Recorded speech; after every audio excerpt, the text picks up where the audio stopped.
When Solomon had finished building the temple of the Lord and the royal palace, and had achieved all he had desired to do, the Lord appeared to him a second time, as he had appeared to him at Gibeon. The Lord said to him, I have heard the prayer and plea you have made before me. I have consecrated this temple which you have built by putting my name there forever. My eyes and my heart will always be there. As for you, if you walk before me faithfully, with integrity of heart and uprightness, as David your father did, and do all I command, and observe my decrees and laws, I will establish your royal throne over Israel forever, as I promised David your father, when I said, you shall never fail to have a successor on the throne of Israel. But if you or your descendants turn away from me and do not observe the commands and decrees I have given you, and go off to serve other gods and worship them, then I will cut off Israel from the land I have given them, and will reject this temple I have consecrated for my name. Israel will then become a byword and an object of ridicule among all peoples. This temple will become a heap of rubble. All who pass by will be appalled and will scoff and say, why has the Lord done such a thing to this land and to this temple? People will answer, because they have forsaken the Lord their God, who brought their ancestors out of Egypt, and have embraced other gods, worshipping and serving them. That is why the Lord brought all this disaster on them.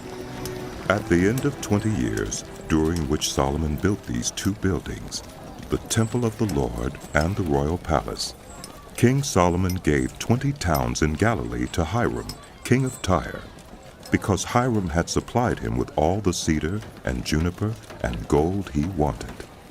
But when Hiram went from Tyre to see the towns that Solomon had given him, he was not pleased with them. What kind of towns are these you have given me, my brother?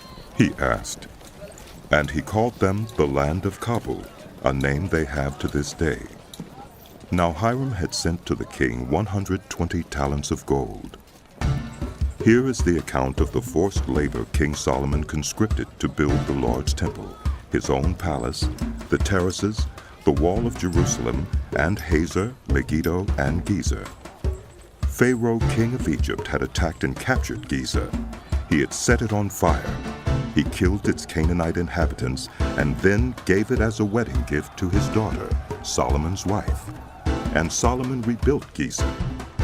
He built up Lower Beth-horon, Baalah, and Tadmor in the desert within his land, as well as all his store cities and the towns for his chariots and for his horses, whatever he desired to build in Jerusalem, in Lebanon, and throughout all the territory he ruled.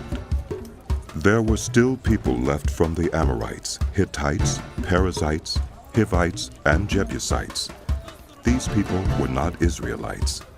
Solomon conscripted the descendants of all these people remaining in the land, whom the Israelites could not exterminate, to serve as slave labor, as it is to this day. But Solomon did not make slaves of any of the Israelites. They were his fighting men, his government officials, his officers, his captains, and the commanders of his chariots and charioteers. They were also the chief officials in charge of Solomon's projects, 550 officials supervising those who did the work. After Pharaoh's daughter had come up from the city of David to the palace Solomon had built for her, he constructed the terraces.